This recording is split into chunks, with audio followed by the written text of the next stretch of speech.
प्यारे बच्चों, Shri Shyam group of education के ऑनलाइन प्लेटफॉर्म पर सभी बच्चों का एक बार फिर से स्वागत है। मैं सुनील शर्मा, विज्ञान विषय का अध्यापक।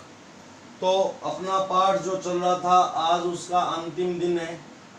पाठ नंबर 2, क्या हमारे आसपास के पदार्थ, हमारे आसपास के पदार्थ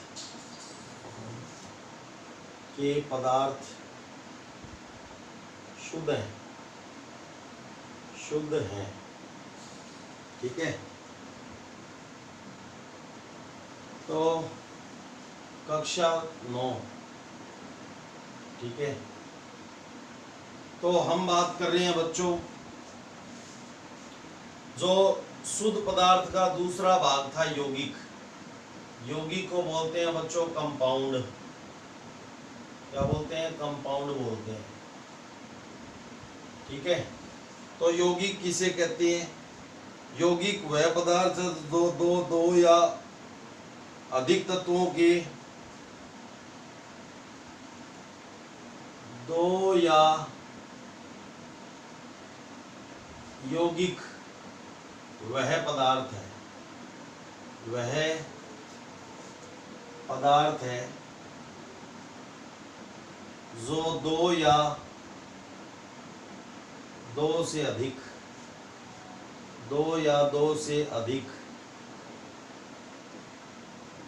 तत्वों के निश्चित अनुपात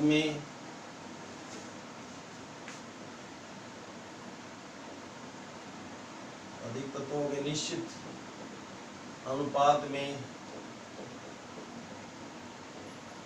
रासायनिक संयोग करने पर बनता है। रासायनिक संयोग करने पर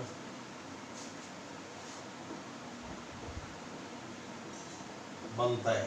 ठीक है। रासायनिक संयोग करने पर बनता है। तो देखो, इसको एक क्रियाकलाप से समझते हैं। क्रियाकलाप,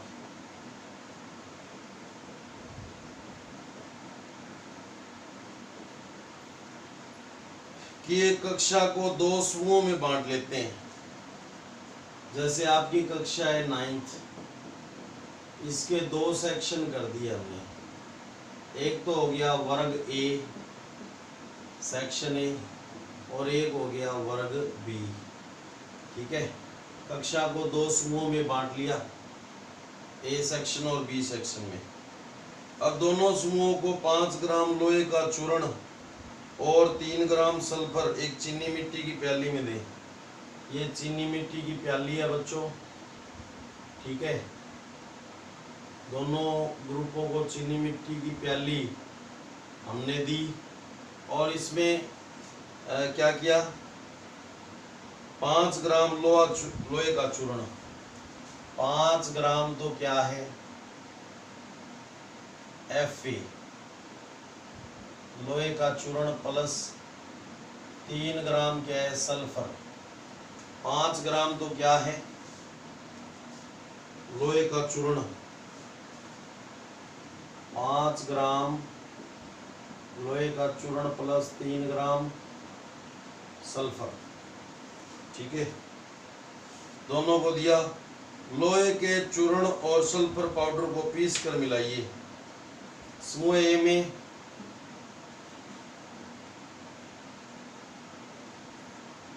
क्या करना है आपको? लोहे के चूर्ण व सल्फर, लोहे के चूर्ण यानी Fe के चूर्ण, लोहे के चूर्ण व सल्फर के चूर्ण, सल्फर के, ये तो पहला स्टेप हो गया। अब दूसरा स्टेप इसमें क्या करना है? देखो, सल्फर के चूर्ण को पीस कर मिलाइए। ठीक है। और लोहे के चूर्ण और सल्फर पाउडर को पीस कर मिलाइए और मिश्रण को तीव्र ताप पर लाल होने तक गर्म कीजिए।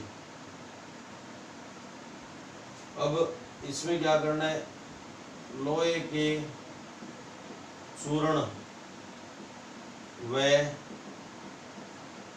सल्फर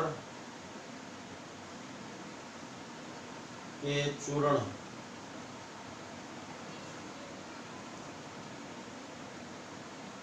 व सल्फर पाउडर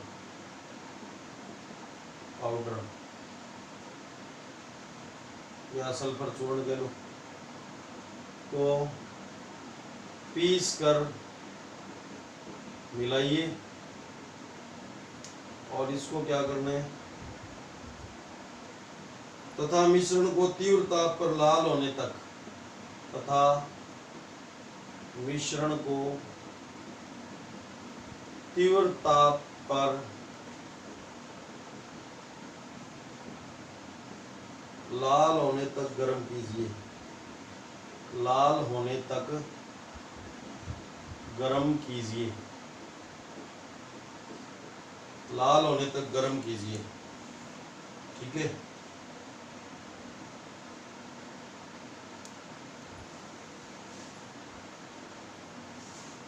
तो अब देखो समूह 1 यानी वर्ग ए, समूह ए व समूह बी द्वारा प्राप्त सामग्री में, द्वारा प्राप्त सामग्री में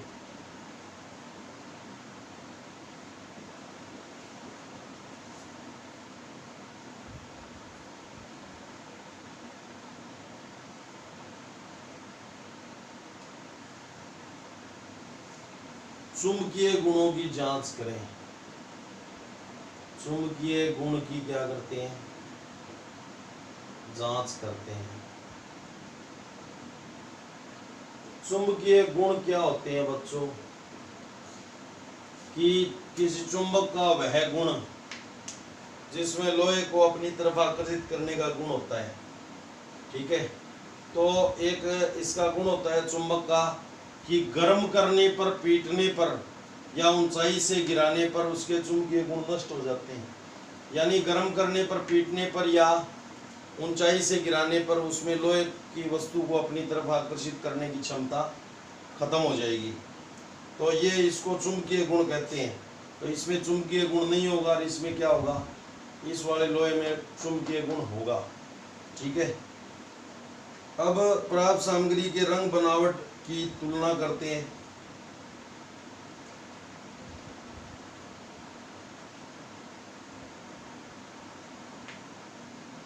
ठीक है, प्राप्त सामग्री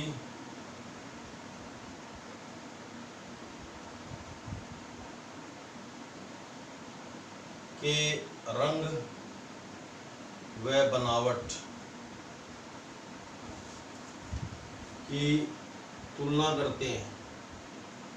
तो आप देख सकते हो कि इसको बहुत ज़्यादा गर्म किया गया तो इसका कलर क्या हो जाएगा, चेंज हो जाएगा इससे। ठीक है, इसका कलर इससे क्या हो जाएगा, चेंज। ठीक है, और यहाँ पे गर्म करते हैं, वह मिश्रण वह ज्वाला हटाकर, यानी आग को हटाकर, ज्वाला हटाकर मिश्रण को क्या करते हैं, ठंडा करते हैं। मिश्रण को ठंडा करते हैं। ठीक है, प्राप्त सामग्री के एक भाग में कार्बन डाइसल्फाइड यानी CH2 मिलाकर प्राप्त सामग्री के रंग व बनावट की तुलना करते हैं। और प्राप्त सामग्री के एक भाग में, प्राप्त सामग्री के एक भाग में कार्बन डाइसल्फाइड, कार्बन डाइसल्फाइड जिसका सूत्र होता है CH2, CH2 मिलाकर मिश्रण को अच्छी तरीके से मिलाकर छाने, मिलाकर मिश्रण को छाने, ठीक है। प्राप्त पदार्थ के दूसरे भाग में तनु सल्फ्यूरिक अम्ल या तनु हाइड्रोक्लोरिक अम्ल मिलाते हैं। प्राप्त पदार्थ में तनु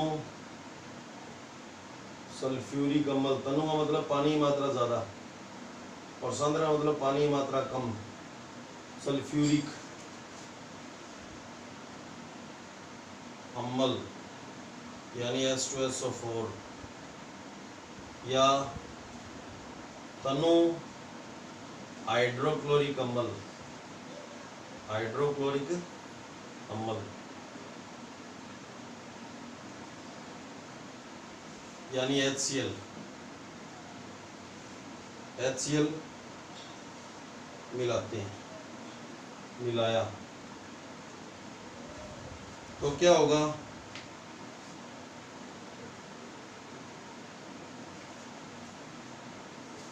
अब उत्तर देना है। प्रश्न आगे कुछ, क्या दोनों समूहों द्वारा प्राप्त सामग्री दिखने में समान है? क्या दोनों समूहों द्वारा प्राप्त सामग्री दिखने में समान है? हाँ, दोनों रंगीन हो जाएंगी ये अम्ल मिलाने से, ठीक है। समूहों द्वारा प्राप्त सामग्री समान है।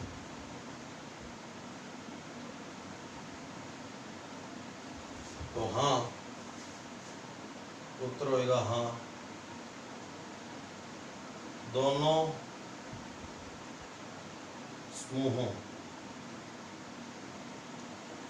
समूहों से प्राप्त सामग्री रंगीन है।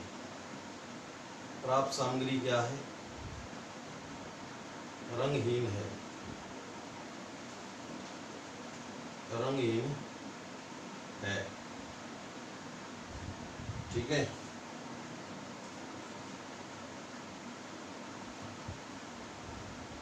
तो किस सामग्री, किस समूह द्वारा प्राप्त सामग्री में, किस समूह द्वारा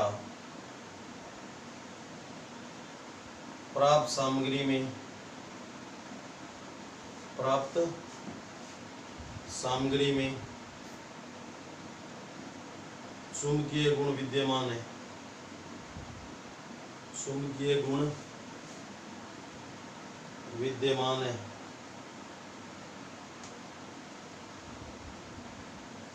तो इसको गर्म करने पर चुंबकीय गुण खत्म हो गई और इसमें विद्यमान है। उत्तर चुंबकीय गुण यानी लोहे की वस्तु को अपनी तरफ आकर्षित करना।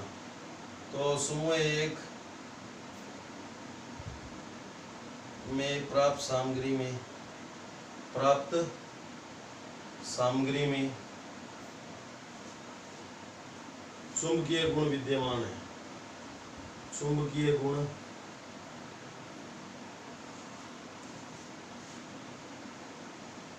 विद्यमान है, ठीक है। समूह एक में प्राप्त सामग्री में चुंबकीय गुण विद्यमान है, ठीक है। तो एक और क्वेश्चन है, क्या प्राप्त सामग्री के घटकों को हम पृथक कर सकते हैं? घटकों की भौतिक विधियों द्वारा पृथक किया जा सकता है। तो देखो,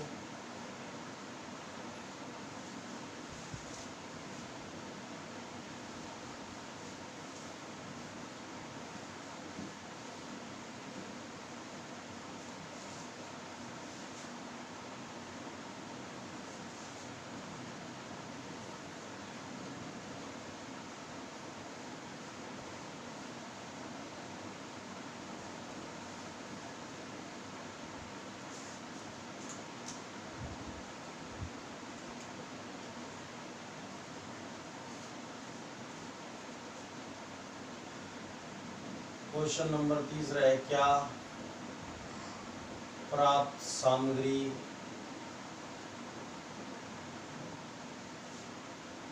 के घटकों को हम पृथक करने में सक्षम हैं, के घटकों को पृथक करने में हम सक्षम हैं।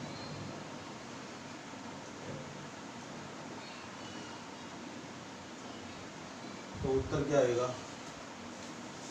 घटकों को भौतिक विधियों द्वारा पृथक किया जा सकता है। घटकों को भौतिक विधियों द्वारा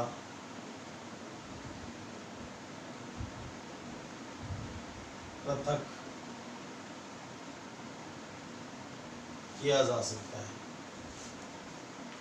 पृथक किया जा सकता है। ठीक है। अब देखो,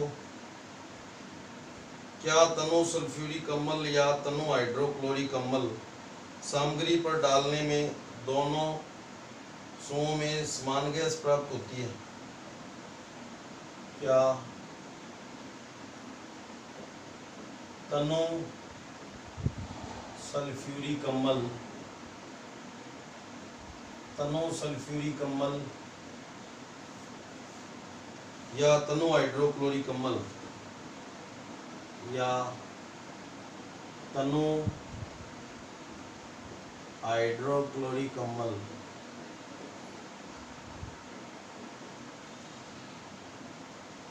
सामग्री पर डालने से दोनों समूहों में सामग्री पर डालने पर दोनों समूहों से समान गैस प्राप्त होती है। समूहों से समान गैस प्राप्त होती है, प्राप्त होती है। ठीक है। क्या दोनों स्थितियों में प्राप्त गैस की गंध समान है या अलग अलग है? क्या दोनों समूहों में प्राप्त गैस की गंध अलग अलग है? अलग अलग है।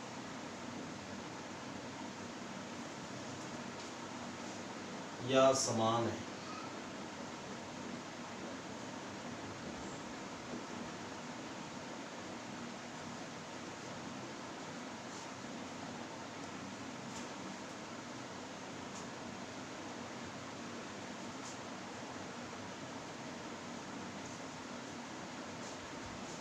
तो दोनों स्थितियों में प्राप्त गैसें अलग अलग है। उत्तर होएगा दोनों ही स्थितियों में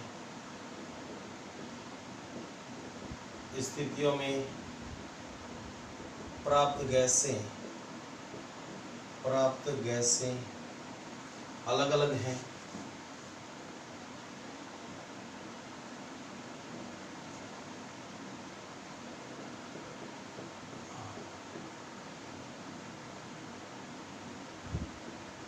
अलग अलग हैं। समूह एक में प्राप्त गैस हाइड्रोजन है। समूह एक में प्राप्त गैस क्या है? हाइड्रोजन है।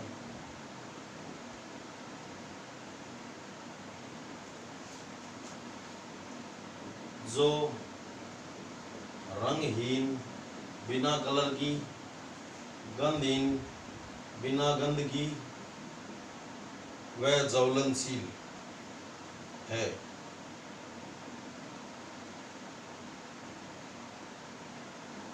वह ज्वलनशील है। ठीक है। समूह दो में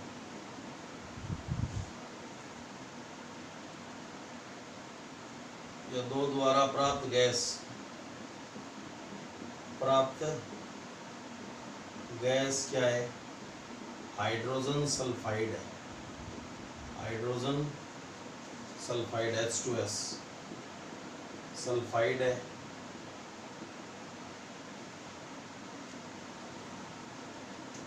तथा इसकी गंध सड़े हुए अंडे जैसी है, तथा यह रंगहीन है, यह रंगहीन है, तथा इसकी गंध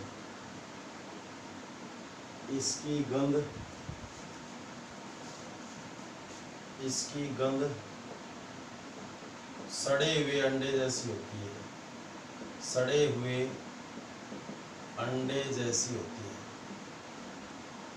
ठीक है। उसके बाद है निष्कर्ष।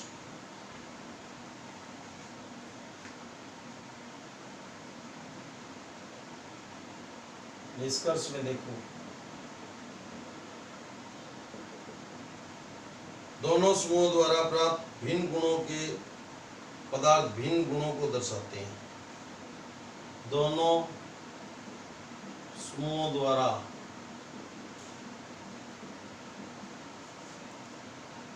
प्राप्त पदार्थ भिन्न गुणों को दर्शाते हैं। ठीक है। प्रारंभ में दोनों पदार्थ समान थे, प्रारंभ में दोनों पदार्थ समान थे। दोनों पदार्थ क्या थे? समान थे। परंतु समूह एक में भौतिक परिवर्तन और समूह दो में रासायनिक परिवर्तन हुआ। परंतु समूह एक में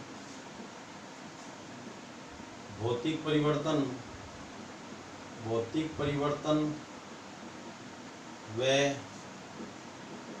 समूह दो में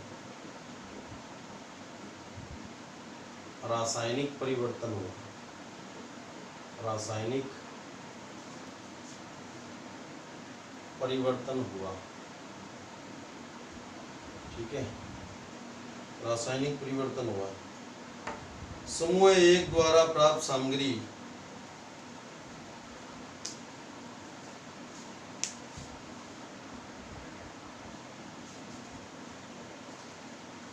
परिवर्तन हुआ। समूह एक द्वारा प्राप्त सामग्री लोहा व सल्फर का मिश्रण है। समूह एक द्वारा प्राप्त सामग्री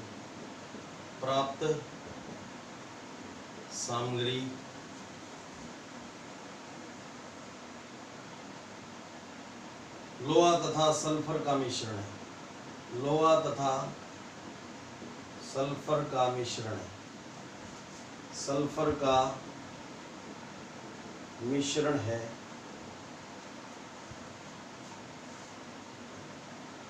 मिश्रण का गुण उन दोनों मिले हुए तत्वों के गुण के समान है। मिश्रण का गुण उन दोनों मिले हुए तत्वों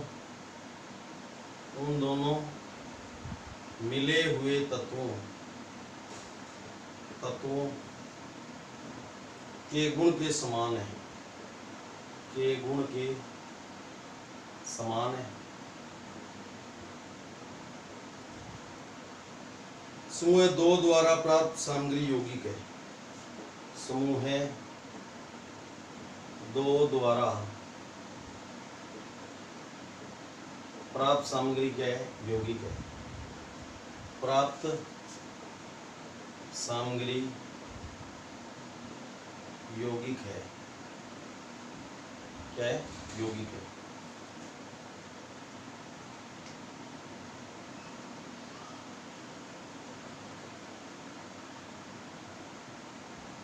दोनों तत्वों को दोनों तत्वों को तीव्रता से गर्म करने पर, तीव्रता से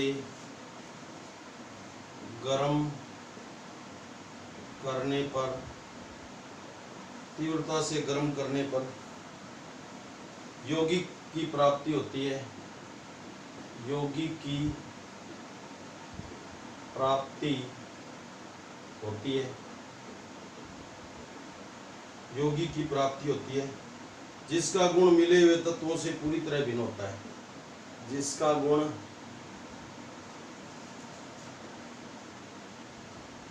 मिले हुए तत्वों से, मिले हुए तत्वों से पूर्णतः भिन्न होता है, पूर्णतः भिन्न होता है। ठीक है,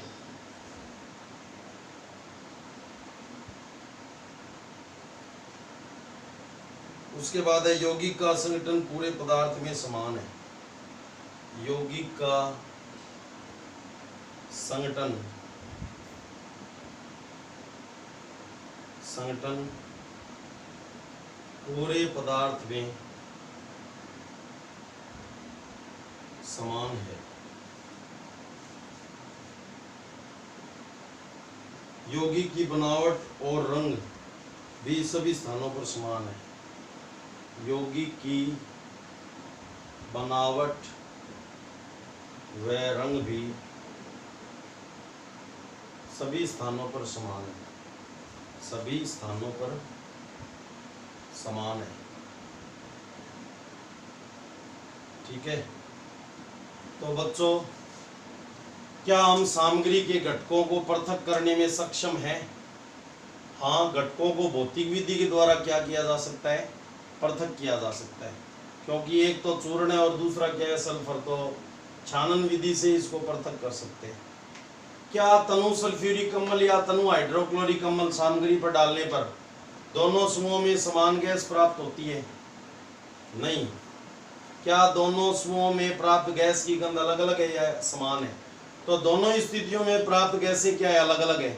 समूह एक में तो प्राप्त गैस क्या है? हाइड्रोजन है, जो रंगहीन होती है, गंधहीन होती है और ज्वलनशील होती है। और समूह दो में प्राप्त गैस क्या है? हाइड्रोजन सल्फाइड है, ये रंगहीन होती है तथा इसकी गंध कैसी होती है? सड़े हुए अंडे जैसी होती है।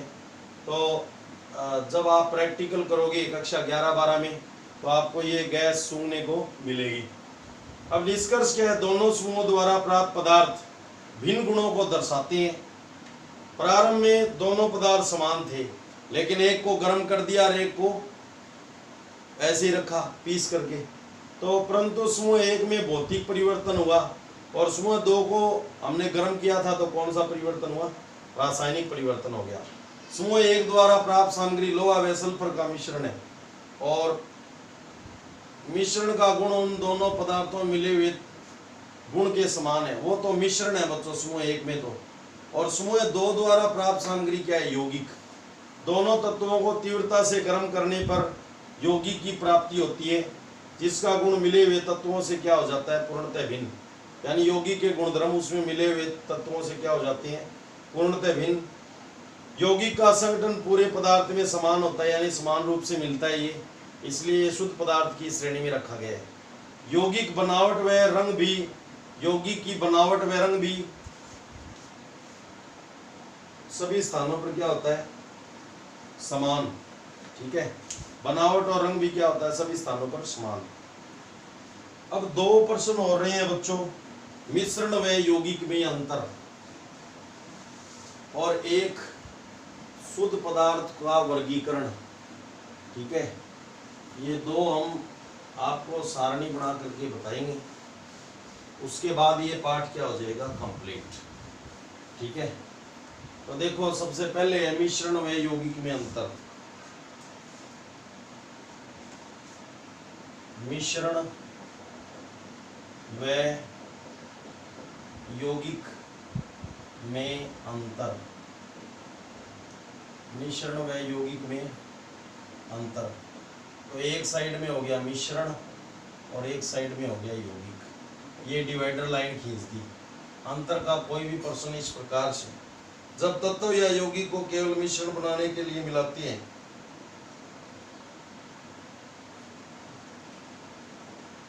इस मिश्रण में क्या होता है, जब तत्व या यौगिक को केवल मिश्रण बनाने के लिए मिलाते हैं, केवल यानी इसको गर्म नहीं करते, जैसे पीछे उदाहरण आया था, केवल मिश्रण बनाने के लिए मिलाते हैं, किंतु किसी नए यौगिक का निर्माण नहीं करते, किंतु किसी नए यौगिक का निर्माण नहीं करते, और यौगिक में क्या है, तत्व क्रिया करके यौगिक का निर्माण करते हैं, तत्व रासायनिक क्रिया करके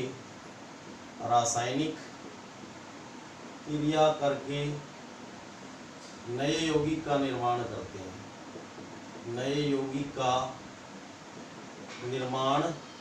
करते हैं, ठीक है। दूसरा है बच्चों, मिश्रण के संगठन को बदला जा सकता है, मिश्रण के संगठन को क्या किया जा सकता है, बदला जा सकता है, ठीक है। लेकिन यौगिक का संगठन क्या होता है, एक समान होता है, नए पदार्थ का संगठन एक समान रहता है, सदैव एक समान रहता है, ठीक है। तीसरा हो गया, मिश्रण उसमें उपस्थित घटकों के गुणधर्मों को दर्शाता है, मिश्रण उसमें उपस्थित घटकों के गुणधर्मों को दर्शाता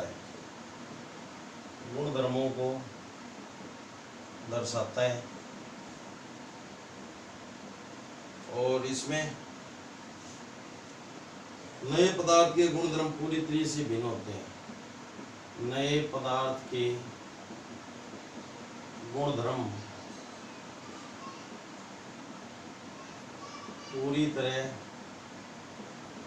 भिन्न होते हैं, ठीक है। घटकों को भौतिक विधियों द्वारा आसानी से पृथक किया जा सकता है, मिश्रण के घटकों को भौतिक विधियों द्वारा आसानी से पृथक किया जा सकता है, और इसमें घटकों को केवल रासायनिक या विद्युत रासायनिक प्रक्रिया द्वारा,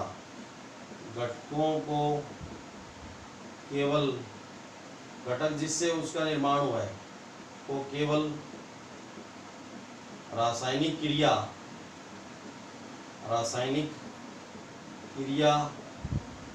या विद्युत अपघटन यानी विद्युत धारा प्रवाहित करा के द्वारा पृथक किया जा सकता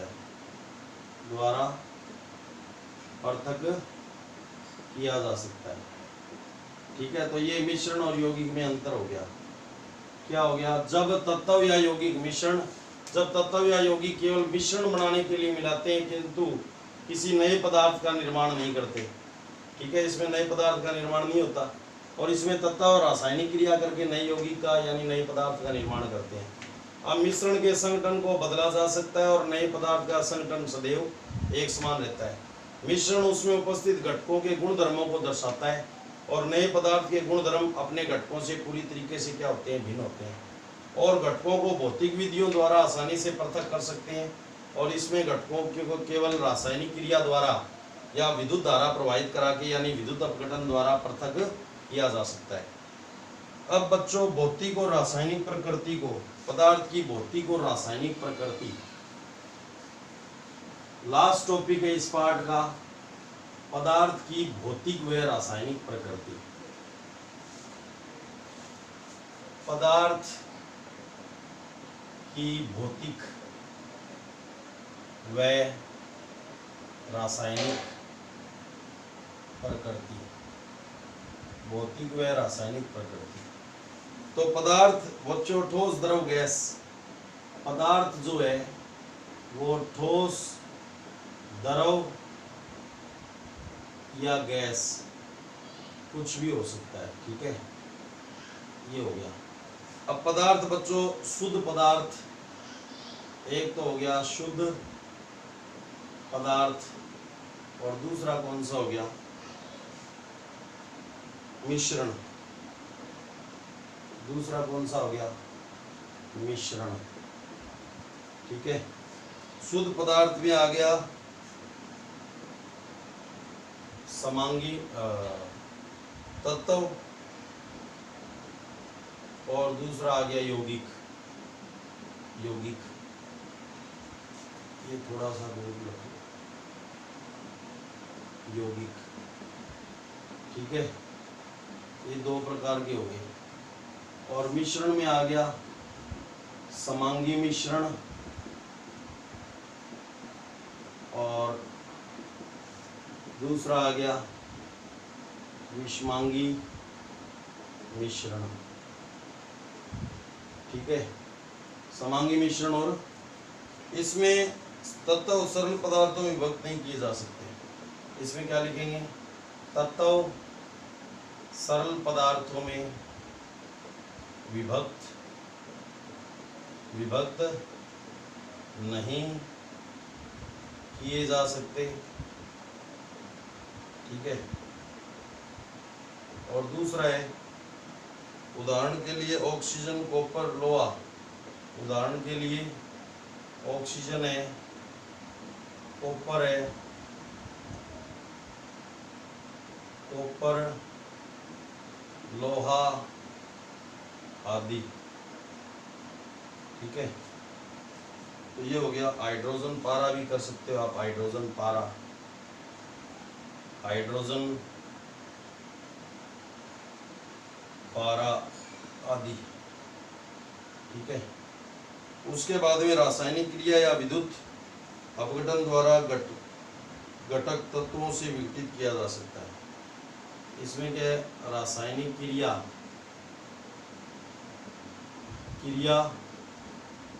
या विद्युत धारा प्रवाहित करा के यानी विद्युत अपघटन, अपघटन का मतलब तोड़ना, द्वारा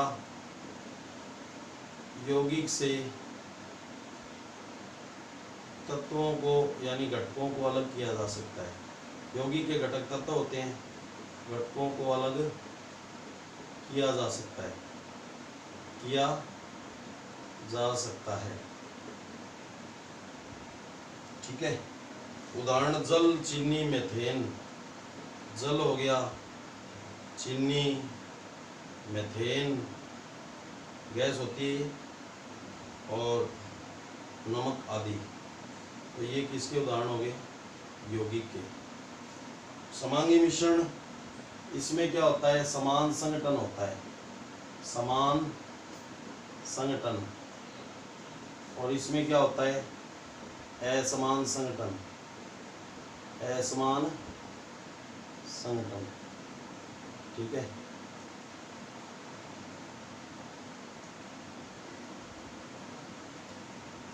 दूसरा उदाहरण, समांगी का उदाहरण क्या क्या है, जल में चीनी, जल में नमक, जल में चीनी। दूसरा उदाहरण है जल में नमक, में नमक। तीसरा उदाहरण, कार्बन डाइसल्फाइड में सल्फर, कार्बन डाइसल्फाइड में सल्फर, व जल तथा एल्कोहल आदि। एल्कोहल यानी शराब, एल्कोहल आदि। और असमान संगठन में बालू तथा नमक, इसके उदाहरण हो गए 2 नंबर पे बालू व नमक, ठीक है। और चीनी व नमक, चीनी व नमक। और लकड़ी रक्त तेल में जल, लकड़ी रक्त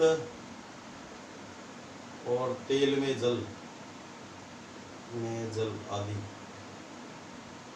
ठीक है। तो ये आपका पार्ट हो गया खत्म, दी एंड। तो पदार्थ ठोस, द्रव, गैस कुछ भी हो सकते हैं। शुद्ध पदार्थ और मिश्रण पदार्थ 2 प्रकार के हो गए, भौतिक और रासायनिक प्रकृति के आधार पर। शुद्ध पदार्थ तत्व और यौगिक। ये तत्व सरल पदार्थों में विभक्त नहीं किए जा सकते, और यौगिक है वो रासायनिक क्रिया या विद्युत अपघटन द्वारा यौगिक से घटकों को अलग किया जा सकता है। इसके उदाहरण ऑक्सीजन, कॉपर, लोहा, हाइड्रोजन, पारा आदि। इसके उदाहरण हो गए जल, चीनी, मीथेन, नमक आदि। समांगी मिश्रण जिसमें समान संगठन होता है, विषमांगी में असमान संगठन। उदाहरण में के लिए जल में चीनी, जल में नमक, कार्बन डाइसल्फाइड में सल्फर, जल तथा एल्कोहल आदि। ये समांगी के उदाहरण है, ये पहले भी करवाया जा चुका है। उदाहरण के लिए विषमांगी के उदाहरण बालू व नमक, चीनी व नमक, लकड़ी, रक्त, तेल में जल आदि। तो ये विषमांगी के उदाहरण हो गए। इसी के साथ ये पार्ट क्या हो गया, कंप्लीट। तो आज के लिए इतना ही, धन्यवाद।